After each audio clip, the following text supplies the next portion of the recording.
রাধে রাধে বন্ধুরা। আমি মনে করি মানুষ যখন প্রয়োজনের থেকে অতিরিক্ত কোনো কিছু পেয়ে যায় তখন সে তার কদর কিন্তু একদম দিতে জানে না, কিন্তু যখন সে খুব কষ্ট করে কোনো কিছুকে অ্যাচিভ করে তখন আমি জানি যে সে তার মূল্য অনেকটাই দেয়।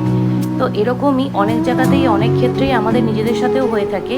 খুব সহজেই আমরা যে জিনিসটা পেয়ে যাই সেই জিনিসটার কদর কিন্তু আমরা দিই না, কিন্তু খুব লড়াই করে যুদ্ধ করে যে জিনিসটাকে আমরা পাই সে জিনিসটার কদর কিন্তু আমরা সবসময় দিয়ে থাকি।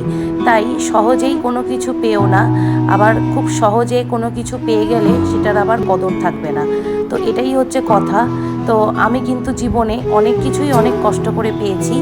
এক সময় কিন্তু অনেক কিছুই কিনতে অনেক কষ্ট হতো, কিন্তু আজ যখন চাকরি করে নিজের পায়ে দাঁড়িয়েছি তখন কিন্তু অনেক কিছুই খুব সহজেই কিনে ফেলতে পারি। কিন্তু হ্যাঁ, স্বপ্ন প্রত্যেকের জীবনেই থাকে।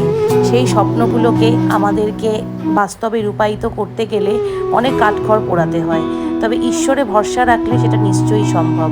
রাধে রাধে বন্ধুরা, রাধে রাধে।